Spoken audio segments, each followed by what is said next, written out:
क्यों? पेंशनर को आप तनख्वाह देते हैं, इसके लिए हर महीने का 2000 या 4000 मिलेगा। समय निकल गया तो खाली हाथ। जी 25% की बढ़ोतरी हो गई है, जैसे ही डीए 50% हो गया, यानी कि जनवरी 2024 से डीए 50% चल रहा है, उनको जनवरी 2024 से इसका एरियर भी मिलेगा। स्पर्श की तरफ से यह भुगतान किया गया 1,75,670 रुपए विमलेश जी को। नमस्कार, वंदे मातरम। दोस्तों, स्वागत है आप सबका सैनिक पाठशाला में। आज के इस वीडियो के 4 महत्वपूर्ण जानकारियां लेके आया हूं, जो आप यहां पर पीछे बोर्ड पर देख पा रहे हैं। दोस्तों, शिवगोपाल मिश्रा जी ने एक जानकारी दी है जिसमें कर्मचारियों की बड़ी जीत हुई है। जी हां, कई सालों से लंबित जो मांग थी 50% डीएडीआर के पहुंचने के बाद 25% भत्तों में बढ़ोतरी का, उस पर सरकार की मंजूरी मिल चुकी है। किस भत्ते की यह बात हो रही है और किनको इसका फायदा मिलेगा, इसके बारे में आगे आज के इस वीडियो में जानेंगे दोस्तों। इसके साथ ही साथ आपको भी अगर समय से कार्रवाई करेंगे तभी 2000 रुपए या 4000 रुपए हर महीने के मिलेंगे। 31 मार्च तक आखिरी डेट है, कार्रवाई कर लीजिए, नहीं तो 2000 या 4000 रुपए हर महीने का नुकसान हो जाएगा, घाटा हो जाएगा। इसके बारे में भी आगे जानेंगे। इसके साथ ही साथ दोस्तों, ओआरओपी 1 का एरियर अभी 2024-25 में भुगतान किया गया। जब पेंशनर ने उसके ऊपर ब्याज के बारे में जब ब्याज की मांग की तो बैंक से मना किया गया। अगर ऐसा केस आपके साथ भी हो, बैंक आपको अगर ब्याज देने से मना करे, तो आरबीआई का यानी कि रिजर्व बैंक ऑफ इंडिया का कौन से जगह पर जाकर के आपने जो है कंप्लेन करना है, शिकायत करनी है, वो आगे आपको लाइव समझाऊंगा दोस्तों आज के इस वीडियो में। आरबीआई का पोर्टल में जाके आप शिकायत कर सकते हैं, इसके बारे में भी जानेंगे दोस्तों। इसके साथ ही साथ दोस्तों, 568 सर्कुलर का एरियर का भुगतान अभी भी चल रहा है। मार्च 2026 में भी 568 सर्कुलर का एरियर 1,75,670 रुपए का भुगतान पेंशनर के खाते में हुआ है, वो भी आगे जानेंगे। तो चलिए आगे बढ़ेंगे आज के इस वीडियो में इन्हीं 4 विषयों के साथ। आगे बढ़ने से पहले हमेशा की तरह मेरा आप सबसे आग्रह है, अगर सैनिक पाठशाला चैनल का वीडियो आप पहली बार देख रहे हैं या अभी तक चैनल को सब्सक्राइब नहीं किया है, तो चैनल के साथ जुड़े रहने के लिए, इसका हिस्सा बने रहने के लिए और आपसे जुड़ी हुई भरोसेमंद ऑथेंटिक जानकारी आप पाते रहने के लिए चैनल को जरूर सब्सक्राइब करें। और अगर वीडियोज अच्छे लगे तो दोस्तों के साथ शेयर करें, वीडियोज को लाइक करें और साथ ही साथ वीडियोज को हाइप करना भी ना भूलें। चलिए अब आगे बढ़ते हैं दोस्तों। सबसे पहली जानकारी, जैसे आप देख पा रहे हैं, अगर बैंक ब्याज भुगतान में आनाकानी करे तो आरबीआई को सीधे शिकायत कर सकते हैं। तरीका समझें। जी हां, सबसे पहले तो मैं आपको बैंक ने किस तरीके की आनाकानी की है वो दिखाना चाहूंगा। अगर ऐसा कुछ हो तो आप भी आरबीआई को शिकायत करें। कैसे करें वो आगे आपको लाइव समझाऊंगा भी। तो चलिए पहले वो लेटर देख लेते हैं। सबसे पहले तो दोस्तों, स्टेट बैंक ऑफ इंडिया का ये लेटर देखिए, जो 2024 का लेटर है। ये एक नॉन पेमेंट सर्टिफिकेट है। पेंशनर को जब ओआरओपी 1 का एरियर का भुगतान 2016-17 में जो होना था, उसका नहीं किया गया भुगतान, तब जाकर के पेंशनर के शिकायत डालने के बाद ये नॉन पेमेंट सर्टिफिकेट जारी किया गया और 43,157 रुपए जो जुलाई 2014 से जून 2016 का उनका बकाया बचा था, उसको भुगतान के लिए ये नॉन पेमेंट सर्टिफिकेट भेजा गया। जिसके बाद, और उसका कैलकुलेशन शीट भी है, ये देखिए। अब इस सर्टिफिकेट के बाद भुगतान तो हो गया, स्पर्श की तरफ से भुगतान हो गया, लेकिन इसके ऊपर जब पेंशनर ने ब्याज की मांग की तो बैंक का किस तरीके का जवाब है उसको देख लीजिए। ये देखिए, यह है बैंक का जवाब। 18 मार्च 2026 का यह जवाब है। जब पेंशनर को देरी से एरियर दिया तो पेंशनर ने ब्याज की मांग की। जी हां, ऑब्वियसली मांग करेंगे, क्योंकि 2016 में जो पैसा मिलना था 43,000 रुपीज, उसको जाके आपने 2024 या 25 में दिया। तो ये जो 8 साल का समय आपने लगाया, उसको लेकर जब पेंशनर ने ब्याज की मांग की तो यह रिप्लाई दिया गया। और रिप्लाई में क्या कहा गया, देखिए, बेहद दुर्भाग्यजनक है। दुर्भाग्यजनक क्यों है? देखिए यहां पर शिकायत का जो है रेफरेंस देते हुए कहा गया, आपकी शिकायत के संदर्भ में लेख है कि ओआरओपी 1 की प्रथम किस्त 14,385 माह जुलाई 2016 में पेंशन खाते में कर दिया गया था एवं अन्य किसी भी प्रकार का एरियर का भुगतान समय समय पर किया गया था। अब देखिए महोदय, ओआरओपी 1 का बकाया 3 किस्तों का भुगतान सिस्टम की त्रुटिवश नहीं हो पाया। देखिए इनका कहना है कि हमने ओआरओपी 1 का जो पहला किस्त था आपका, वो तो समय से कर दिया था, लेकिन बचे हुए किस्त सिस्टम की त्रुटि की वजह से, सिस्टम में खराबी की वजह से नहीं कर पाए। बैंक का कहना है कि उनके सिस्टम में प्रॉब्लम आ गया, जिस वजह से 2016 या 17 में बचे हुए 3 इंस्टॉलमेंट का भुगतान नहीं कर पाए। आगे कहना है, महोदय, त्रुटिवश यदि कोई देय एरियर का भुगतान पीडीए द्वारा नहीं हो पाया हो तो पेंशनर की भी बराबर जिम्मेवारी होती है कि पीडीए को इस संबंध में अवगत कराएं। देखिए, इनका कहना है कि हमने अगर आपको भुगतान नहीं किया तो आपका भी जिम्मेवारी है कि आप हमें इन्फॉर्म करें। क्यों? पेंशनर को आप तनख्वाह देते हैं, इसके लिए सीपीपीसी आपने क्यों बनाया है? सीपीपीसी का क्या काम है? पेंशनर को अगर समय से चेक करके उनको एरियर दिया नहीं दिया वो आप चेक नहीं कर सकते तो आप पेंशनर के ऊपर डाल रहे हैं। देखिए, कह रहे हैं कि हमने अगर भुगतान नहीं किया किसी गलती की वजह से तो आपने हमें क्यों याद नहीं दिलाया। बिल्कुल ये बेहद ही शर्मनाक जवाब है, पेंशनर के ऊपर डालने की कोशिश की जा रही है। बहुत उम्र दराज वाले पेंशनर हैं, बहुत सारे ऐसे पेंशनर हैं जिनको चीजें पता नहीं चलती हैं, खास करके डिफेंस पेंशन में बहुत सारे पेंशनर हैं जिनको पता नहीं चलता है, तो उनके ऊपर आप ऐसे डालेंगे कि हमने नहीं भुगतान किया तो आपने हमें क्यों याद नहीं दिलाया। ये बिल्कुल ही बेहद शर्मनाक जवाब है ये बैंक का।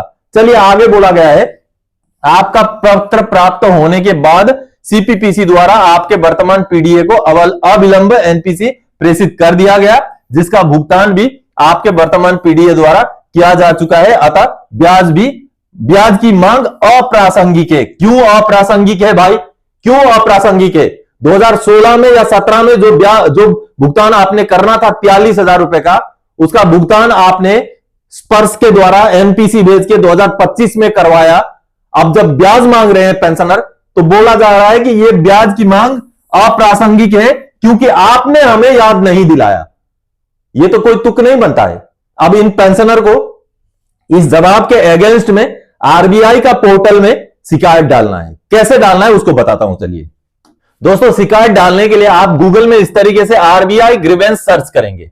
आरबीआई ग्रीवेंस सर्च करेंगे तो आपको आरबीआई का ये वाला लिंक दिखाई देगा, आरबीआई कंप्लेंट्स। आपने यहां क्लिक करना है। जैसे आप आरबीआई कंप्लेंट्स में क्लिक करेंगे, रिजर्व बैंक ऑफ इंडिया का ये ऑफिशियल वेबसाइट आपको खुल जाएगा और इसमें आपको यहां पर ऑम्बड्समैन स्कीम का ये जो है लिंक आपको दिखाई देगा। ये देखिए ऑम्बड्समैन स्कीम, इसको आपने क्लिक करना है। यहां जैसे क्लिक करेंगे आप अभी शिकायत डालने वाले उसी जगह पर पहुंच गए हैं, आरबीआई का ये वेबसाइट में, जहां से आपने शिकायत डालना है। आपका भी अगर ऐसे ब्याज का मुद्दा है तो आपने शिकायत डालना है, लेकिन उससे पहले आपने एक बार सीपीग्राम्स में जरूर डालना है या तो फिर आरटीआई वगैरह जरूर डालना है, क्योंकि सीधा सीधा इसमें अगर आप डालेंगे तो आरबीआई से जवाब आ जाएगा कि पहले दूसरे जो नॉर्मल प्रोसीजर है उससे आप कोशिश करें। इसलिए जब आपको नॉर्मल प्रोसीजर में किया हुआ शिकायत से काम ना बने तब जाके इसमें करना है। और इसमें कैसे करना है, ये देखिए फाइल अ कंप्लेन, यहां जाना है। अब यहां पर आपको एक कैप्चा फिलअप करने का ऑप्शन आएगा, उसको ये देखिए ये कैप्चा को आपने फिलअप करना है। कैप्चा को फिलअप करने के बाद फिर आगे जब आपका सिस्टम अंदर हो जाएगा, ये हमने कैप्चा फिलअप कर दिया। कैप्चा फिलअप करके जैसे आप नेक्स्ट में क्लिक करते हैं, नेक्स्ट में क्लिक करते हैं तो आपको ये रहा सिस्टम, यहां पहुंच गए आप। अब यहां पर आपने अपना नाम डालना है, आपका मोबाइल नंबर डालना है, गेट ओटीपी करना है, ओटीपी आएगा, ओटीपी फिलअप करना है, फिर आगे बढ़ना है। अंदर आपको शिकायत डालने का ऑप्शन मिलेगा। आरबीआई का पोर्टल में इस तरीके से ऑम्बड्समैन पोर्टल में आप शिकायत डाल सकते हैं। ब्याज का अगर आपका मसला है या बैंक से जुड़ा हुआ कोई भी आप शिकायत करना चाहें तो इस पोर्टल के जरिए इस तरीके से शिकायत कर सकते हैं। चलिए अब अगली जानकारी की ओर आगे बढ़ते दोस्तों। अगली जानकारी है पीसीडीए से अब भी जारी है सर्कुलर 568 का एरियर का भुगतान। 17 मार्च 2026 को खाते में आए 1,75,670 रुपए। जी हां दोस्तों, इससे पहले मैं आपको एक लेटर दिखाना चाहूंगा। यह लेटर पीसीडीए ने जारी किया है। अब ये लेटर देखिए, ये पीसीडीए का जारी किया गया लेटर है 18 मार्च 2026 का। और इस लेटर में विमलेश देवी जी को, श्रीमती विमलेश जी को ये लेटर जारी किया गया। और इस लेटर में क्या कहा गया है आप ये देखिए, जब सैनिक पाठशाला के साथ जुड़ने के बाद ग्रीवेंस डाला गया तब जाकर के ये जवाब आया है। देखिए, with reference to CPGRAMS complaint number cited above, it is intimated that your pension has been revised under circular 568 and arrears of the same of rupees 1,75,670 has been paid on 17 March 2026 wide UTR number so and so. यानी कि 568 circular जो कि 2016 का circular है उसका भुगतान अभी भी चल रहा है। ये देखिए मैसेज स्पर्श की तरफ से ये भुगतान किया गया 1,75,670 रुपए विमलेश जी को, जो 568 सर्कुलर का भुगतान है। जी हां, आपने ये लेटर में देखा, ये देखिए पीसीडीए का लेटर बोलता है कि 568 का भुगतान अभी भी बचा हुआ है। बहुत सारे लोग आपको मिसगाइड करेंगे, बोलेंगे कि 568 का तो भुगतान खत्म हो चुका है, अभी नहीं मिलेगा, लेकिन मिल रहा है। आप लाइव देख रहे हैं मिल रहा है। इसलिए आप भी अगर 2006 से पहले के रिटायरी हैं, आपको अगर 568 सर्कुलर का एरियर नहीं मिला है तो सैनिक पाठशाला के साथ जुड़ सकते हैं, आपको भी 568 सर्कुलर का एरियर मिल सकता है। अगर नहीं मिला है और अगर आपकी एलिजिबिलिटी बनती है तब की बात।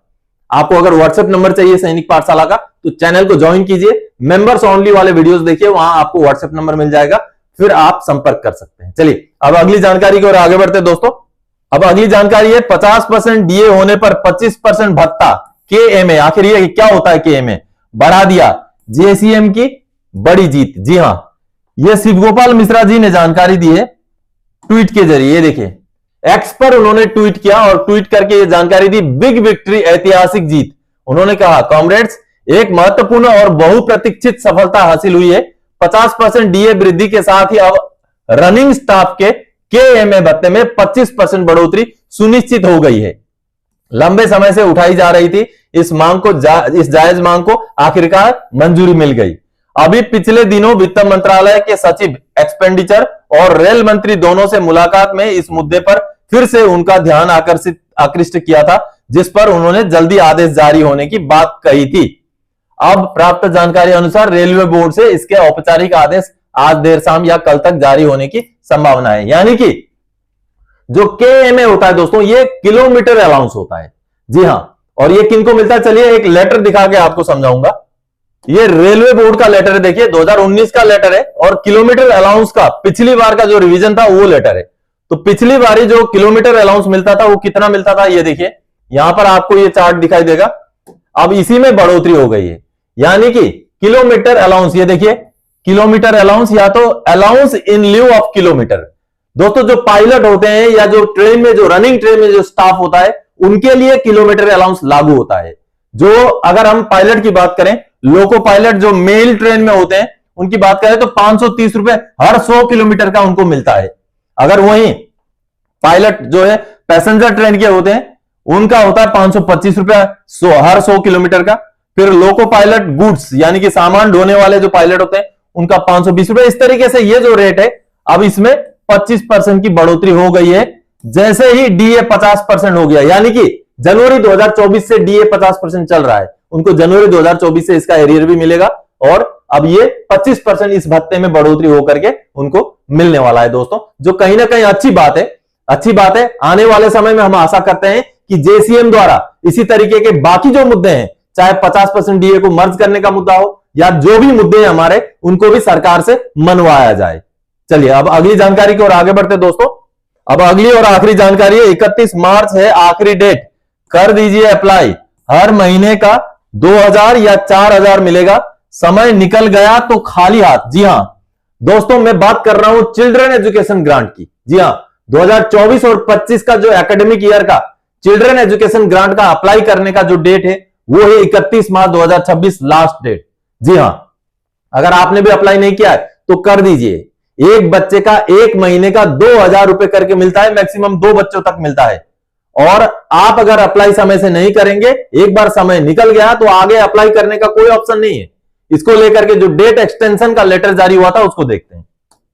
ये देखिए केंद्र सैनिक बोर्ड की तरफ से ये 13 अक्टूबर 2025 को ही लेटर जारी किया गया था। देखिए जो डेट एक्सटेंशन हुए थे, ये पूरा डेट एक्सटेंशन का लेटर है।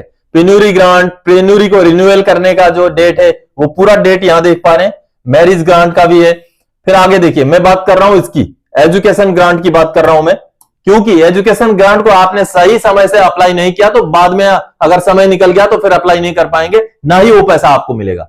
तो देखिए एजुकेशन ग्रांट जो कि 2024-25 का जो एकेडमिक ईयर है उसके लिए फर्स्ट ग्रेड से लेके यानी कि पहली कक्षा से लेके ग्रेजुएशन तक के बच्चों के लिए, बाकी BA, BCom and BSc, graduation में ये 3 कोर्स ही इंक्लूड होंगे, उनके लिए ये है जो कि हर बच्चे का एक महीने का 2000 हो गया। अब रेट बढ़ चुका है, पहले 1000 होता था, अब 2000 हो गया, यानी कि 2 बच्चों का हर महीने का 4000 रुपए।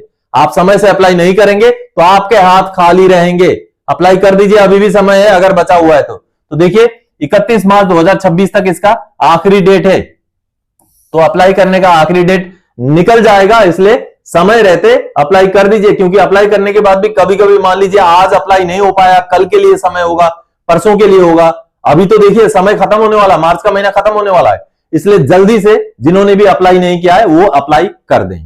तो दोस्तों आज के इस वीडियो में इन्हीं जानकारियों के साथ आया था। आगे और कोई जानकारीदायक आपसे सरोकार रखने वाला विषय लेके मैं फिर से हाजिर हो जाऊंगा। तब तक के लिए जय हिंद दोस्तों।